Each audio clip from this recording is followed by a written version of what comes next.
नमस्कार, मैं सुनीता गोदारा। मेरे YouTube चैनल पर आपका स्वागत है। आज हम कक्षा 10 क्षितिज के अध्याय 1 सूरदास जी के पदों का अध्ययन करेंगे। तो चलिए सबसे पहले हम जानते हैं सूरदास जी का जीवन परिचय। सूरदास जी का जन्म सन 1478 में माना जाता है। एक मान्यता के अनुसार उनका जन्म मथुरा के निकट रुनकत्ता या रेणुका क्षेत्र में हुआ था, जबकि दूसरी मान्यता के अनुसार इनका जन्म दिल्ली के पास से ही माना जाता है। महाप्रभु वल्लभाचार्य के शिष्य सूरदास अष्टछाप के कवियों में सर्वाधिक प्रसिद्ध हैं। अष्टछाप का अर्थ है 8 कवि। इसमें 8 कवियों को शामिल किया गया है।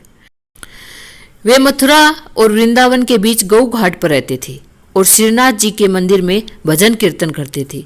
सन 1583 में पारसोली में इनका निधन हुआ। इनके 3 ग्रंथ हैं, सूरसागर, साहित्य लहरी और सूर सरावली। सूरसागर इनकी सर्वाधिक लोकप्रिय रचना है। सूर वात्सल्य और श्रृंगार के श्रेष्ठ कवि माने जाते हैं। वात्सल्य में जैसे माँ और बेटे का प्रेम होता है उसका चित्रण होता है, तो इसी तरह से श्री कृष्ण और यशोदा जी के बीच के प्रसंग को इन्होंने लिया है। कृष्ण और गोपियों का प्रेम सहज मानवीय प्रेम की प्रतिष्ठा करता है। सूर ने मानव प्रेम की गौरव गाथा के माध्यम से सामान्य मनुष्य को हीनता बोध से मुक्त किया है, उनमें जीने की ललक पैदा की है। उनकी कविता में ब्रज भाषा का निखरा हुआ रूप है। वह चली आ रही लोकगीतों की परंपरा की ही श्रेष्ठ कड़ी है। अब हम पढ़ेंगे सूरदास जी के पद। उससे पहले सूरदास जी के पदों से जुड़ी हुई कहानी जो है वो आपको मैं बताना चाहती हूँ। वीडियो लंबी हो सकती है, लेकिन अगर आपने इसको सुन लिया तो आपको ये पाठ हमेशा के लिए याद हो जाएगा। श्री कृष्ण उद्धव को संदेश देकर के वृंदावन भेजते हैं। उद्धव जो है वो श्री कृष्ण के मित्र थे। उद्धव को अपने ज्ञान का घमंड था। उद्धव योग साधना जानते थे, तो वो श्री कृष्ण के सामने हमेशा ही योग साधना की बातें किया करते थे। उन्हें लगता था कि मेरे जितना ज्ञान है वो किसी को नहीं है, तो वो श्री कृष्ण को बताते थे कि तुम्हें भी योग साधना करनी चाहिए ताकि तुम भी ब्रह्म को प्राप्त कर सकते हो। जितना ज्ञान मुझे है उतना ज्ञान तुम्हें भी प्राप्त हो जाएगा। उद्धव को ये नहीं पता था कि जिससे वो बात कर रहा है वो ईश्वर है, वो सर्वज्ञ है, सर्वज्ञाता है, सर्वशक्तिमान है। तो श्री कृष्ण को उद्धव की ऐसी बातें सुनकर के हंसी आती थी। तब श्री कृष्ण ने सोचा कि ये मेरी बात पर तो विश्वास करेगा नहीं, यानी अगर इसके घमंड को दूर करना है तो इसे गोपियों के पास भेजना पड़ेगा। तो श्री कृष्ण कहते हैं कि तुम मुझे तो योग साधना मत सिखाओ, कि तुम ये योग साधना का जो संदेश है वो गोपियों को देकर आओ, ताकि गोपियां जो है वो मेरे प्रेम में अंधी हो रही हैं, मेरे प्रेम में पागल हैं। तो तुम ऐसा करो, गोपियों को योग संदेश सुना दो ताकि वो मुझे छोड़ करके योग संदेश में लग जाए, मुझे भूल जाए। तब उद्धव क्या है, संदेश लेकर के गोपियों के पास जाते हैं। तो गोपियां उद्धव से यही पूछती हैं कि तुम बताओ, जिस ब्रह्म की तुम बात करते हो, जिस योग साधना की तुम बात करते हो, वो ईश्वर कैसा है, उसका रूप रंग कैसा है, उसका आकार कैसा है, उसके माता पिता कौन हैं, उसको किसने जन्म दिया था। तो इस तरह के जब प्रश्न पूछते हैं तो उद्धव है वो निरुत्तर हो जाता है। जब गोपियां श्री कृष्ण के प्रेम के बारे में अपनी बातें कहती है कि हम तो उस निर्गुण ब्रह्म को नहीं जानते हैं, तो हम तो सगुण साकार जो श्री कृष्ण हमारे पास यहाँ रहे हैं, हम उस कृष्ण को जानती हैं और उसी से प्रेम करती हैं, और वही हमारा ईश्वर है। यानी हे उद्धव, तुम उस ईश्वर के पास रहकर भी, उस कृष्ण के पास रहकर भी उसके प्रेम को प्राप्त नहीं कर सके, इससे बड़ा दुर्भाग्य और क्या होगा। जब गोपियां उन्हें ज्ञान की बातें बताती हैं, जब गोपियां उनके प्रश्नों का उत्तर देती हैं, तो उद्धव जो है वो निरुत्तर हो जाते हैं। वो सोचते हैं कि मेरे पास जो ज्ञान है वो तो कुछ भी नहीं है। यानी गोपियां तो ज्ञान की अथाह भंडार है। फिर वो जब वापस लौटते हैं तो वो श्री कृष्ण में होकर लौटते हैं, वो श्री कृष्ण की भक्ति करते हुए ही लौटते हैं। उनका सारा घमंड है वो दूर हो जाता है।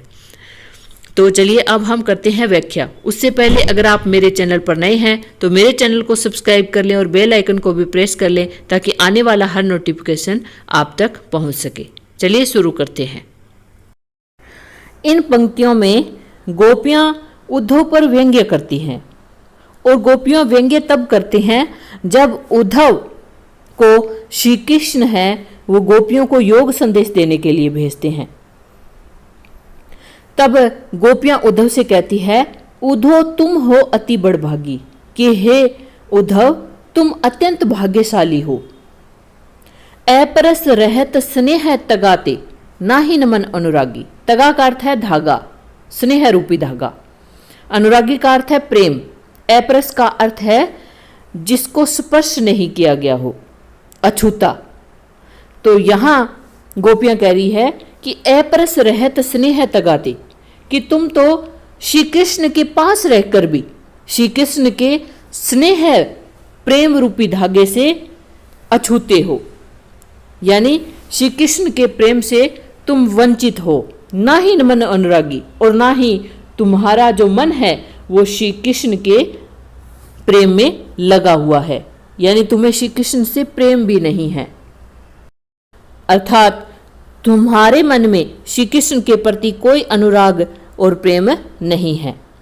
तुम्हारी स्थिति वैसी ही है जैसे पुरैनी पात रहत जल भीतर ता रस देह न दागी। देह का अर्थ होता है शरीर, दागी का अर्थ है दाग, कि पुरैनी का अर्थ है कमल, पात का अर्थ है पत्ता, कि पुरैनी पात रहत जल भीतर, कि कमल का पत्ता है वह जल के भीतर ही रहता है, लेकिन फिर भी तारस देह न दागी, कि फिर भी वह पत्ता है वो जल से गीला नहीं होता है, उस पर जल का कोई दाग नहीं लगता है।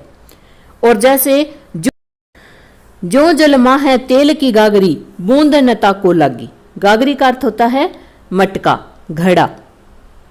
तो यहां गोपियां कह रही है कि तुम श्री कृष्ण के प्रेम से उसी प्रकार वंचित हो जैसे जो तेल से चुपड़ा हुआ मटका है, तेल से चुपड़ी हुई मटकी है, उसको अगर हम पानी में डुबोते हैं, जल में डुबोते हैं, तो उसके पानी की एक बूंद का भी नहीं लगती है, पानी का एक दाग भी उसके नहीं लगता है। प्रीति नदी में पांव न बोर्यो दृष्टि न रूप परागी।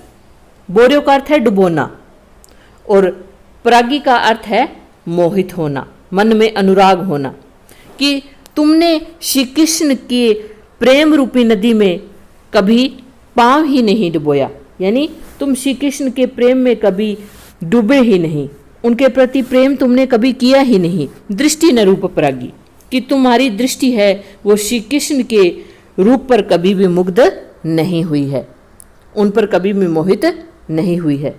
आगे गोपियां कहती है, सूरदास अबला हम भोरी गुर चाटी ज्यों पागी। पागी का अर्थ है लिपटी हुई, गुड़ का अर्थ है गुड़, चांटी का अर्थ है चेंटी, भोरी का अर्थ है भोली। सूरदास जी कहते हैं कि गोपियां उद्धव से कहती हैं कि अबला हम भोरी, कि हम तो अबला हैं और भोली हैं। गुड़ चाटी ज्यों पागी, कि हम तो श्री कृष्ण से उसी प्रकार लिपटी रहती हैं, हम श्री कृष्ण से उसी प्रकार अनुरक्त रहती हैं जिस प्रकार गुड़ में चिंटी लिपटी रहती है, कि जिस प्रकार गुड़ से चिंटी लिपटी रहती है वो उससे कभी अलग नहीं होती, ठीक उसी प्रकार हम श्री कृष्ण के प्रेम में मग्न रहती हैं और उनसे कभी अलग नहीं होती हैं। यानी यहाँ पर उद्धव को गोपियाँ व्यंग्य करती हुई कहती हैं कि तुम श्री कृष्ण के पास रहते हो, यानी फिर भी तुम्हें श्री कृष्ण का प्रेम प्राप्त नहीं हुआ है, तुम उनके प्रेम से अछूते हो। आगे है, मन की मन ही मांझ रही। यहाँ गोपियां उद्धव से अपनी पीड़ा बताते हुए कह रही हैं कि हे उद्धव, मांझ का अर्थ है मैं, कि हे उद्धव हमारी तो जो श्री कृष्ण के प्रति प्रेम था, जो हम श्री कृष्ण के प्रति अपने प्रेम की भावना प्रकट करना चाहती थी, वो हमारी मन में ही रह गई। मांझ का अर्थ है मैं, मन ही में। कहिए जाई कौन पे उधो ना ही परत कही, कि हे उद्धो हम कहाँ जाए, हमें तो कोई ठिकाना नजर नहीं आ रहा है। परत का अर्थ है उपाय, अर्थात हमें कोई भी उपाय नजर नहीं आ रहा है। अवधि आधार आस आवन की, तन मन बिथा सही।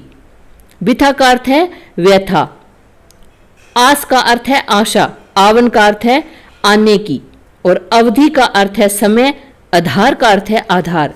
यहां गोपियां कह रही है कि अवधि आधार आस आवन की, तन मन बिठा सही, कि हम तो श्री कृष्ण के आने की प्रतीक्षा में, यानी श्री कृष्ण के आने की अवधि की आशा लिए हुए तन और मन से पीड़ा को सहन कर रही हैं, यानी उनके विरह को सहन कर रही हैं।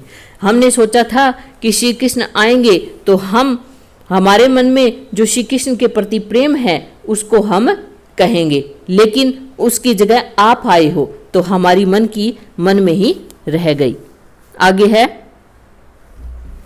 अब इन जोग संदेशनी सुनी सुनी, बिरहनी बिरह दही। जोग का अर्थ है योग, संदेशनी का अर्थ है योग का संदेश, बिरहनी का अर्थ है विरहिणी गोपियां, दही का अर्थ है जलना। तो यहां गोपियां कह रही है, अब इन योग संदेशनी सुनी सुनी, बिरहिनी बिरह दही, कि अब ये आपकी योग संदेश की बातें सुन सुनकर हमारा जो विरह है वो और अधिक बढ़ गया है, यानी विरह की आग में हम जलने लगी हैं। चाहती हुती गुहारी जित ही ते, उतते धार बही। धार का अर्थ है यहाँ योग की धारा, बही का अर्थ है बहना, उत का अर्थ है उधर से, और जित ही का अर्थ है जिधर से, गुहारी का अर्थ है पुकारना। तो यहाँ गोपियां कह रही है, चाहती हुती गुहारी जित ही थे, कि जहां से हम अपनी रक्षा की पुकार लगा रही थी, उतते धार बही, और वहां से तो योग संदेश रूपी धारा बह रही है। यानी हम तो चाहती थी कि श्री कृष्ण हमसे आकर मिले, लेकिन श्री कृष्ण ने उद्धव के साथ योग संदेश हमारे लिए भेज दिया, तो वह यही योग संदेश है, वो हमें और ज़्यादा हमारे विरह को बढ़ा रहा है। आगे है, सूरदास अब धीर धर ही क्यों, मर्यादा न लही। मर्यादा का अर्थ है मर्यादा, कि गोपियां कहती है कि जब श्री कृष्ण ने प्रेम की मर्यादा का पालन ही नहीं किया तो फिर गोपियां कैसे धीरज धरे, यानी कैसे धैर्य धारण करे, यानी श्री कृष्ण ने तो हमारे लिए योग संदेश भेजा है। आगे गोपियां कहती हैं, हमारे हरि हरिल की रकरी, कि हमारे जो हरि अर्थात श्री कृष्ण हैं वो हमारे लिए हरिल पक्षी के समान हैं। हरिल पक्षी जो एक कबूतर की प्रजाति का पक्षी होता है, जो हमेशा अपने पंजों में लकड़ी पकड़े रखता है, तो उसी प्रकार गोपियां भी श्री कृष्ण को पकड़े हुए हैं। आगे गोपियां क्या कह रही है, मन क्रम वचन नंद नंदन उर, यह दृढ़ करी पकड़ी। पकड़ी का अर्थ है पकड़ना, दृढ़ का अर्थ है दृढ़ता से, उर का अर्थ है हृदय। यहाँ गोपियां कह रही है कि मन क्रम वचन नंद नंदन उर, यह दृढ़ करी पकड़ी, कि हमने तो मन वचन और कर्म से नंद के नंदन अर्थात श्री कृष्ण को अपने हृदय में दृढ़ता पूर्वक पकड़ रखा है। जागत सोवत स्वप्न दिवस निसी, काने काने जकरी। जकरी का अर्थ होता है पुकारना, निसी का अर्थ है रात्रि, दिवस का अर्थ है दिन, स्वप्न का अर्थ है सपना, सोवत का अर्थ है सोते हुए, और जागत का अर्थ है जागते हुए। यहाँ गोपियां कह रही है, जागत सोवत स्वप्न दिवस निसी, काने काने जकरी, कि हम तो जागते सोते सपने में, दिन में और रात में काने काने ही पुकारती रहती हैं। आगे है, सुनत जोग लागत है ऐसो, ज्यों करवी ककरी। करवी का अर्थ है कड़वी और ककरी का अर्थ है ककड़ी। गोपियां यहाँ कह रही है कि जिस प्रकार कड़वी ककड़ी होती है, उसको चखने पर वह बेस्वाद लगती है, अच्छी नहीं लगती है, उसी प्रकार हमें ये योग संदेश है वो बिल्कुल भी अच्छा नहीं लगता है। आगे है, सूतो व्याधि हमको ले आए, देखी सुनी न करी। यहाँ व्याधि किसके लिए कहा गया है? योग संदेश के लिए, कि सूतो व्याधि हमको ले आए, कि हे उद्धव, आप ये योग रूपी जो रोग है वो हमारे लिए ले आए हो, जिसे हमने ना तो कभी देखा है और ना ही कभी सुना है और ना ही हमने कभी किया है। करी का अर्थ है करना। यह तो सूर तिन ही ले सौंपो जिनके मन चक्री, कि हे उद्धव, आप ये योग संदेश की जो बातें हैं वो तिन ही ले सौंपे, कि उनको सौंपो जिनके मन चक्री, कि जिनका मन है वो अस्थिर है, चक्री है, चंचल है। यानी हमारा मन तो स्थिर है, हम तो सिर्फ केवल हमारा जो मन है वो श्री कृष्ण में ही लगता है, हमारा मन तो स्थिर है, लेकिन आप उनको योग संदेश दो जिनका मन स्थिर नहीं है, जिनका मन इधर उधर भटकता है। हरि है राजनीति पड़ी आई। तो गोपियां यहाँ कह रही हैं कि लगता है मथुरा में जाकर श्री कृष्ण ने राजनीति पढ़ ली है, वे राजनीतिज्ञ बन गए हैं।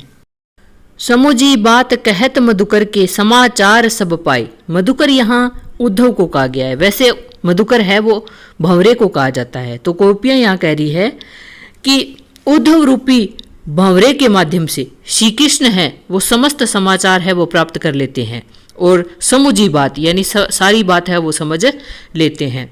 एक अति चतुर होते पहले ही अब गुरु ग्रंथ पठाए, कि एक तो श्री कृष्ण है वो पहले से ही चतुर थे और अब ऐसा लगता है जैसे उन्होंने गुरु ग्रंथ पढ़ लिया है, यानी वो और ज़्यादा ज्ञान है उन्होंने प्राप्त कर लिया है। बड़ी बुद्धि जानी तो उनकी जोग संदेश पठाई। पठाई का अर्थ होता है भेजना। बड़ी बुद्धि यानी श्री कृष्ण तो पहले से ही चतुर होते थे और ऐसा लगता है जैसे अब उन्होंने बहुत बड़ी बुद्धि प्राप्त कर ली है, यानी बहुत अधिक चतुर हो गए हैं। तभी तो जोग संदेश पठाए, तभी तो वे उन्होंने आपके माध्यम से योग संदेश भेजा है, यानी वो खुद चलकर नहीं आए बल्कि उन्होंने आपके माध्यम से हमारे लिए योग संदेश भेज दिया। यानी श्री कृष्ण ने उनके लिए भेजा कि वो श्री कृष्ण को भूल जाए और योग संदेश की तरफ ध्यान दे, योग साधना करे।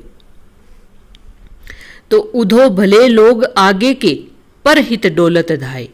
पर हित का अर्थ है दूसरे के हित के लिए, परोपकार के लिए। धाए का अर्थ है दौड़ना, कि हे उद्धव, भले लोग आगे के, कि पहले के जो लोग होते थे वे बहुत भले होते थे, अच्छे होते थे। जो पर हित डोलत धाए, जो दूसरे के हित के लिए, दूसरे की भलाई के लिए हमेशा दौड़ते थे, यानी हर समय दूसरे की भलाई करने के लिए तैयार रहते थे। अब अपने मन फेर पाइए है चलत जू होते चुराए। यानी गोपियों को समझ में नहीं आ रहा है कि श्री कृष्ण उनके साथ ऐसा क्यों कर रहे हैं। अब अपने मन फेर पाइए, मन फेर पाने का अर्थ है मन बदल लेना, कि ऐसा लगता है श्री कृष्ण का मन जो है वो हमारे प्रति अब बदल गया है। चलत जू होते चुराए, कि अब ऐसे चलते हैं जैसे हमने उनका कुछ चुरा लिया है। यानी श्री कृष्ण हैं वो बदल गए हैं, वो पहले जैसे श्री कृष्ण नहीं रह गए हैं जो हमसे प्रेम करते थे। आगे गोपियां कह रही है, ते क्यों अनीति करे आपुन जे और अनीति छुड़ाए। अनीति का अर्थ होता है अन्याय, आपुन का अर्थ है आप, कि गोपियों के मन में संशय बना हुआ है। गोपियां कह रही हैं कि जो श्री कृष्ण दूसरों को न्याय का पाठ पढ़ाते हैं, जे और अनीति छुड़ाए, यानी दूसरों को न्याय का पाठ पढ़ाते हैं, दूसरों को अन्याय करने से रोकते हैं, ते क्यों अनीति करे आपुन। वे श्री कृष्ण हमारे प्रति इतना बड़ा अन्याय क्यों कर रहे हैं। यानी कौन सा अन्याय कर रहे हैं कि उन्होंने उद्धव के माध्यम से हमारे लिए संदेश भेजा है। राज धर्म तो यह सूर जो प्रजा न जाही सताए। सताए का अर्थ है कष्ट देना, दुख देना। राज धर्म का अर्थ है राजा का कर्तव्य। गोपियां कह रही हैं कि किसी भी राजा का परम कर्तव्य होता है कि उसकी प्रजा है वो किसी प्रकार दुखी ना हो, यानी प्रजा के सुख दुख का ख्याल रखा जाए। परंतु यहाँ तो श्री कृष्ण जो राजा हैं वो स्वयं ही हमें दुख दे रहे हैं। उन्हें अपने कर्तव्य निभाना चाहिए। गोपियों के समक्ष प्रस्तुत होकर उन्हें दर्शन देने चाहिए, जिससे उनके हृदय में हो रही विरह की पीड़ा है वो शांत हो सके। यानी उन्हें योग संदेश हमें नहीं देना चाहिए, बल्कि उन्हें खुद आकर के हमें दर्शन देने चाहिए, ताकि हम उनके दर्शन पाकर धन्य हो सकें। तो हमारा ये पाठ यहीं समाप्त होता है। अगर आपको वीडियो अच्छी लगी है तो मेरे चैनल को सब्सक्राइब करें, लाइक करें और शेयर करना ना भूलें। Thank you.